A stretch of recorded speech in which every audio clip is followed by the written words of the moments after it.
بسم اللہ الرحمن الرحیم رب اشرح لی صدری ویسر لی امری واحلل عقدۃ من لسانی یفقہوا قولی۔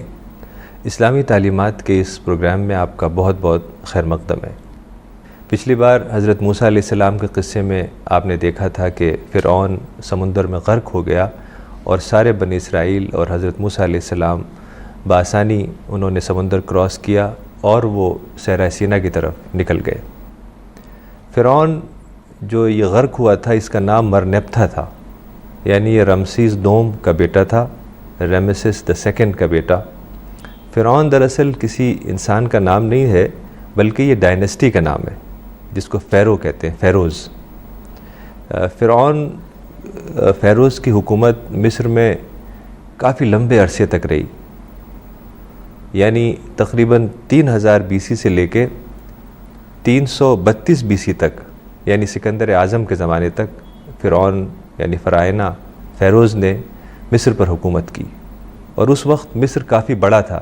آج جو موجودہ مصر ہے اس سے بھی کافی بڑا رقبہ تھا اس کا۔ تو یہ مرنپتھا تھا جو غرق ہوا تھا۔ تو قرآن میں جب تبصرہ ہوا فرعون کے غرق ہونے، فرعون کے ڈوبنے کے اوپر، تو قرآن میں آیا فَالْيَوْمَ نُنَجِّيكَ بِبَدَنِكَ لِتَكُونَ لِمَنْ خَلْفَكَ آیا، کہ پس آج ہم تیرے بدن کو بچائیں گے تاکہ تو اپنے بعد والوں کے لیے نشانی بنے۔ یہ بات جو قرآن میں آئی یہ بہت اہم ہے، چونکہ یہ ایک پیشن گوئی تھی، ایک پروفیسی تھی جو آگے جا کے پوری ہونی تھی۔ چونکہ قرآن میں جو لفظ آیا وہ بدن آیا، یعنی باڈی، کہ اللہ تعالیٰ نے قرآن میں یہ بات کہی کہ ہم فرعون کی باڈی کو محفوظ کریں گے تاکہ جو بعد کی جنریشنز ہوں ان کے لیے یہ ایک نشانی بنے اور ان کے لیے عبرت کا سامان بنے۔ تو دراصل کیا ہوتا تھا کہ ایجپٹ میں جو رائل لوگ ہوتے تھے، رائلٹی سے جن کا تعلق ہوتا تھا، جو بادشاہ وغیرہ ہوتے تھے، ان کی ممی بنائی جاتی تھی اور اس کو پھر خاص طریقے سے رکھا جاتا تھا۔ اور بعد میں جب اس سائنس آگے بڑھی اور آرکیولوجیکل سروے ہوئے، سائنٹسٹ گئے مصر میں اور انہوں نے اہرام میں یعنی پیرامڈس میں جا کے باڈیز کو نکالا، جو ممیز کو نکالا، تو 1898 میں ایک سائنٹسٹ جس کا نام تھا ایلیٹ اسمتھ، اس نے کچھ ممیز کو مصر میں سے نکالا، پھر اس نے ایک کتاب شائع کی، اس کا نام تھا رائل ممیز۔ اس میں اس نے یہ ثابت کیا تھا کہ ان میں سے ایک ممی مرنپتھا کی ہے جو حضرت موسیٰ علیہ السلام کا معاصر تھا، ان کا کنٹمپریری تھا۔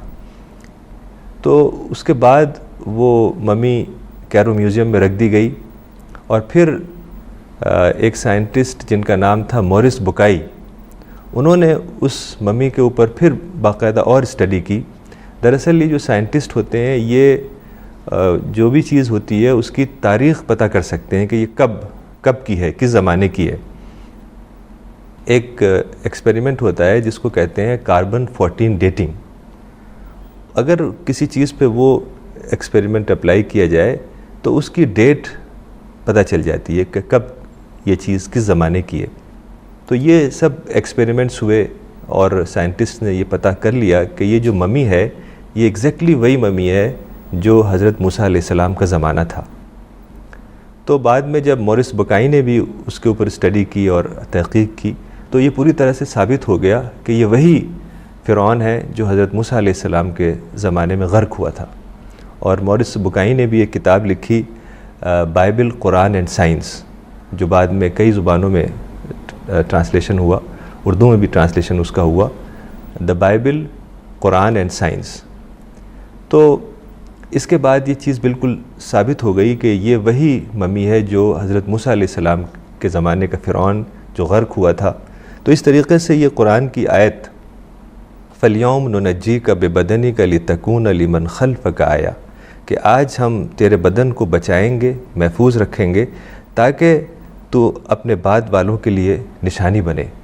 تو اس سے یہ قرآن کی جو حقانیت ہے، یعنی قرآن کا ورڈ آف گاڈ ہونا، خدا کی کتاب ہونا، یہ ثابت ہوا، اور بہت بڑی جو پروفیسی آج سے 1400 سال پہلے قرآن میں آئی وہ اب جا کے ثابت ہوئی، اور آج بھی وہ فرعون کیرو میوزیم میں اس کی ممی موجود ہے۔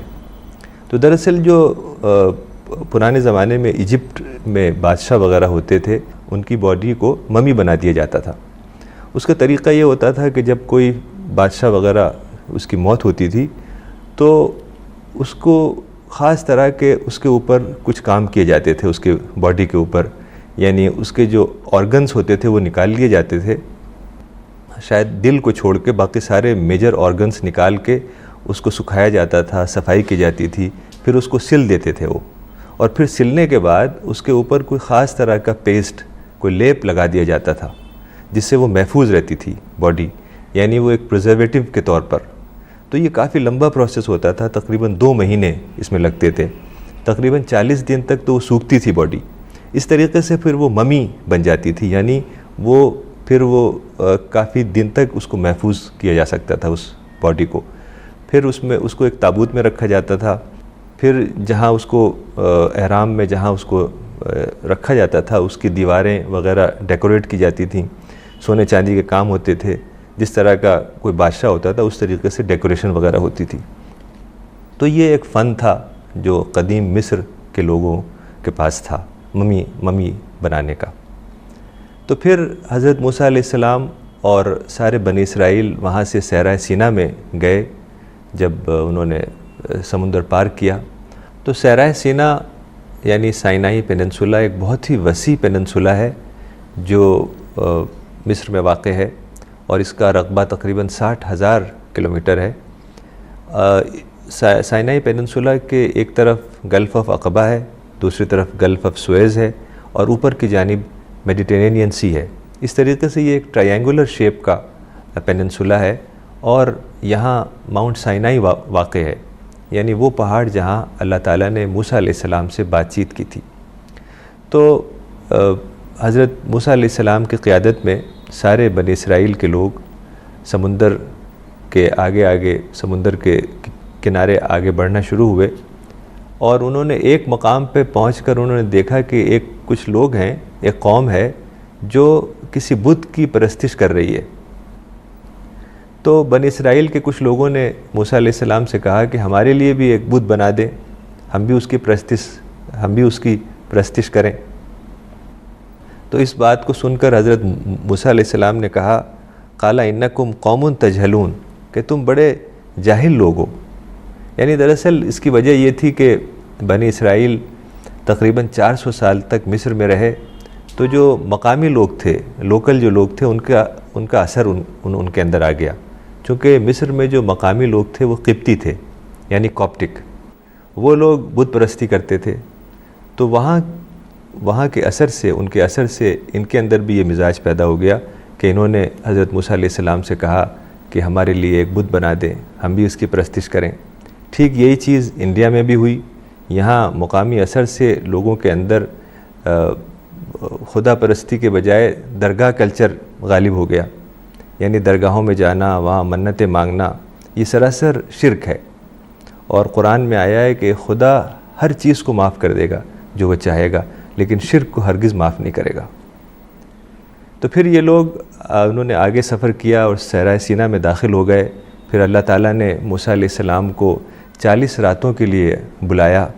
قرآن میں آتا ہے وَوَعَدْنَا مُوسَىٰ 30 لَيْلَةً وَأَتْمَمْنَاهَا ب10، یعنی ہم نے موسیٰ سے 30 راتوں کا وعدہ کیا، پھر اس میں اور 10 بڑھا دیں، یعنی مکمل 40 راتیں اللہ تعالیٰ نے موسیٰ علیہ السلام کو بلایا پہاڑ پر، اور وہاں جا کے وہ روزہ رکھتے تھے، عبادت کرتے تھے، اعتکاف یعنی سیکلوژن میں تھے، اور غور و فکر کرتے تھے۔ تو اس طریقے سے ان کا اسپریچول ڈیولپمنٹ ہوا۔ پھر اس کے بعد تورات ان کے اوپر نازل ہوئی، یعنی تورا جو حضرت موسیٰ علیہ السلام کے اوپر کتاب نازل ہوئی تھی اسے اولڈ ٹیسٹامنٹ کہتے ہیں، یعنی بائبل کا جو حصہ اولڈ ٹیسٹامنٹ کہلاتا ہے وہ دراصل تورا ہے۔ تو اس لیے اللہ تعالیٰ نے بلایا تھا پہاڑ پہ کہ وہ نیچر کے ماحول میں رہیں، وہاں ان کی اسپریچولیٹی اور جاگے اور عبادت کریں، خدا کو یاد کریں، ذکر کریں۔ تو اس طریقے سے 40 راتوں تک حضرت موسیٰ علیہ السلام پہاڑ پہ رہے۔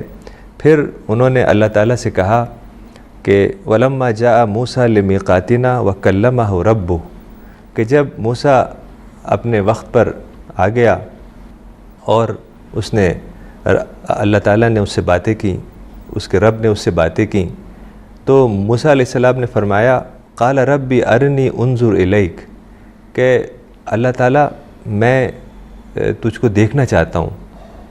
تو اللہ تعالیٰ نے فرمایا قال لن ترانی کہ تم مجھ کو ہرگز نہیں دیکھ پاؤ گے۔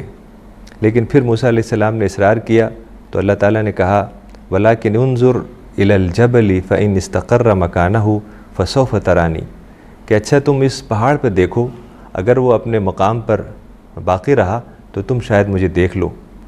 فَلَمَّا تَجَلَّى رَبُّهُ لِلْجَبَلِ جَعَلَهُ دَكَّةً کہ جب اللہ تعالیٰ نے اپنی روشنی اس پہاڑ پر ڈالی، تجلی اس پہاڑ پر ڈالی، تو وہ پہاڑ ریزہ ریزہ ہو گیا، یعنی ڈسٹ میں بدل گیا، بالکل اڑ گیا اپنی جگہ سے، اور موسیٰ علیہ السلام بے ہوش ہو گئے۔ وَخَرَّ مُوسَىٰ صَعِيقًا فَلَمَّا أَفَاقَ قَالَ سُبْحَانَكَ تُبْتُ إِلَيْكَ وَأَنَا أَوَّلُ الْمُؤْمِنِينَ کہ تیری ذات پاک ہے۔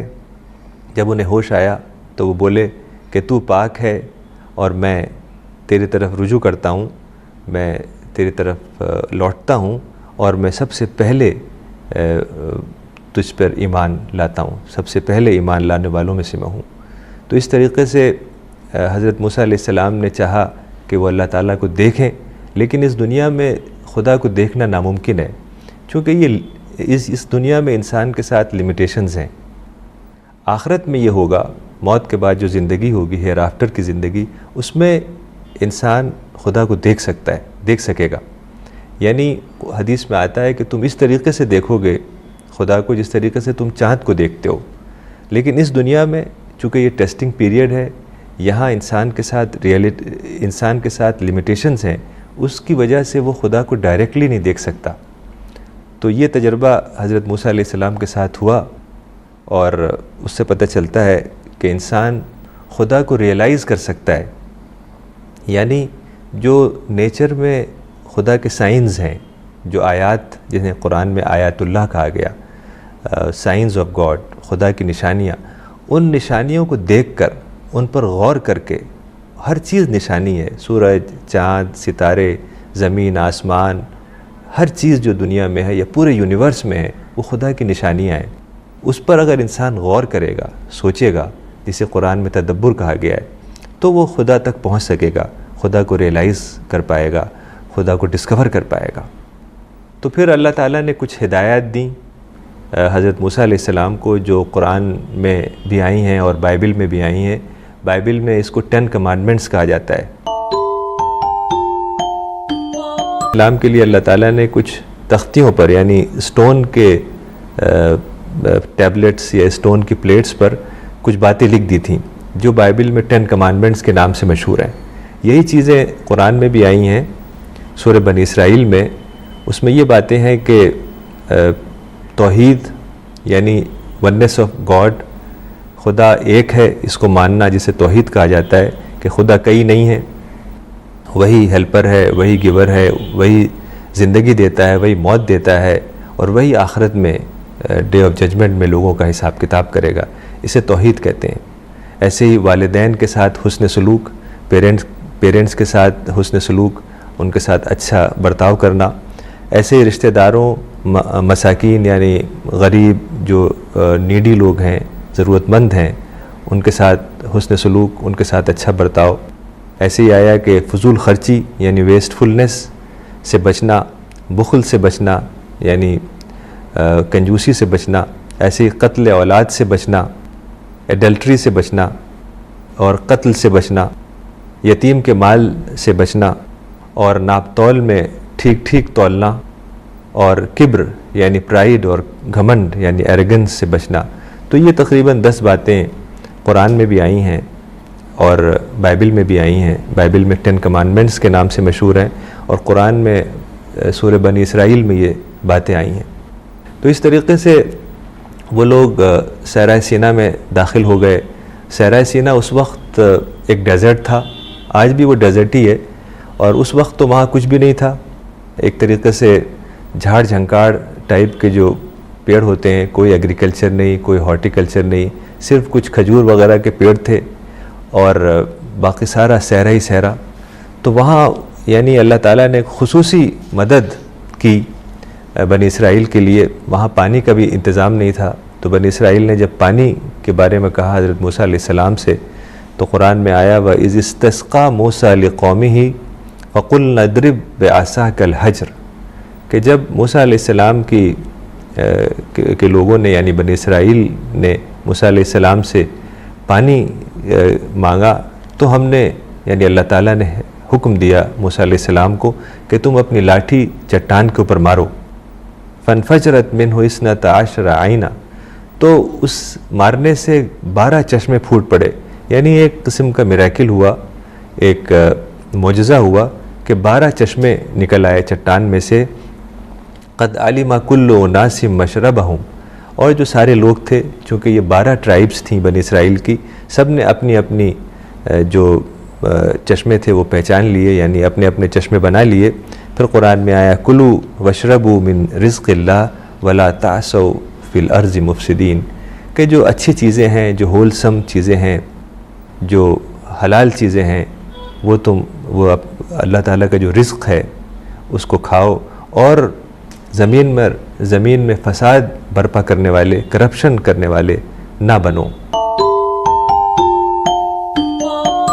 کہنا چاہوں گا یہ ہے اللہم اغفر لی وارحمنی واہدنی واجبرنی وعافینی وارزقنی. یہ ایک مسنون دعا ہے، یعنی حضرت محمد صلی اللہ علیہ وسلم کی دعا ہے. جو دعائیں ہمیں قرآن سے ملتی ہیں ہم انہیں قرآنی دعائیں کہتے ہیں، اور جو دعائیں ہمیں حضرت محمد صلی اللہ علیہ وسلم سے یعنی احادیث سے ملی ہیں اسے ہم مسنون دعائیں کہتے ہیں. تو یہ بڑی اہم دعا ہے، اللہم اغفر لی وارحمنی واہدنی واجبرنی وعافینی وارزقنی. یعنی اے اللہ تو مجھے معاف فرما، تو میرے اوپر رحمت عطا فرما، تو مجھے ہدایت دے، تو مجھے جو میری تکلیف ہے وہ دور فرما، اور مجھے کمفرٹ، مجھے آسانی اور سکون عطا فرما، اور مجھے رزق عطا فرما. اللہم اغفر لی وارحمنی واہدنی واجبرنی وعافینی وارزقنی. او اللہ forgive me, have mercy on me, guide me, relieve me of my distress, give me comfort and provide me with sustenance.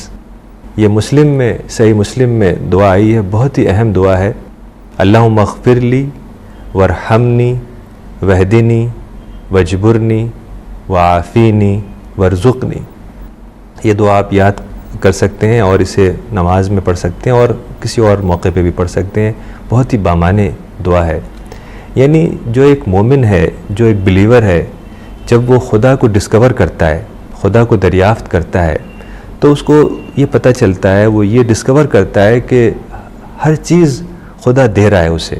خدا ہیلپر ہے، خدا گیور ہے، یعنی وہ منعم ہے، وہ دینے والا ہے، ہم لینے والے ہیں. تو اس دریافت کے بعد، اس ڈسکوری کے بعد اس کی زبان سے جو مختلف کلمات نکلتے ہیں وہ اسی طرح کی دعائیں ہوتی ہیں. یعنی وہ جب آخرت کے بارے میں سوچتا ہے تو وہ خدا سے بخشش مانگنے لگتا ہے. پھر وہ جب خدا کی پکڑ کے بارے میں سوچتا ہے، ڈے آف ججمنٹ کے بارے میں سوچتا ہے، اکاؤنٹیبلٹی کے بارے میں سوچتا ہے، تو پھر خدا سے رحمت کا طالب بن جاتا ہے. اور جب وہ ہدایت کے بارے میں سوچتا ہے، گائیڈنس کے بارے میں سوچتا ہے، تو ہدایت کی دعائیں مانگنے لگتا ہے. اسی طریقے سے جب اسے کوئی اور تکلیف پہنچتی ہے یا اس سے کسی مصیبت میں وہ ہوتا ہے تو وہ اللہ تعالیٰ سے اس طرح کی دعائیں کرنے لگتا ہے. اور پھر جب اسے رزق کی ضرورت ہوتی ہے تو وہ رزق کے لیے، سسٹیننس کے لیے، روزی کے لیے خدا سے دعائیں کرتا ہے. یعنی دعائیں دراصل ایک بندے کے احساسات ہوتے ہیں. یعنی جو احساسات اس کے دل میں امٹتے ہیں، سمندر کے طریقے سے اس کے دل میں جو احساسات نکلتے ہیں، وہی احساسات جب الفاظ کی شکل اختیار کر لیتے ہیں تو وہی دعائیں ہیں. تو یہ دعا اگر آپ کو ہو بہو یاد نہ ہو تو آپ اس انداز کی دعائیں پڑھ سکتے ہیں اور کسی بھی زبان میں پڑھ سکتے ہیں. یعنی اسپرٹ دعا کی یہ ہونی چاہیے کہ اللہ تعالیٰ سے ہر چیز بندے کو مانگنی ہے، کہ اگر اس کو تکلیف ہو تو بھی وہ خدا سے مانگے، رزق کے لیے خدا سے مانگے، ہدایت خدا سے طلب کرے، معافی خدا سے طلب کرے، اور خدا کی رحمت اور اس کی بلیسنگز کے لیے دعائیں کرے. تو اس دعا کے ساتھ آج ہم اس پروگرام کو ختم کرتے ہیں، اور میں یہ دعا کرتا ہوں کہ اللہ تعالیٰ مجھ کو اور آپ کو قرآن کے پڑھنے، اس کے سمجھنے اور اس کے اوپر عمل کرنے میں ہماری مدد فرمائے، اور قرآن کے میسیج کو سارے ہی لوگوں تک پہنچانے میں ہماری خصوصی مدد فرمائے. وآخر دعوانا ان الحمد للہ رب العالمین.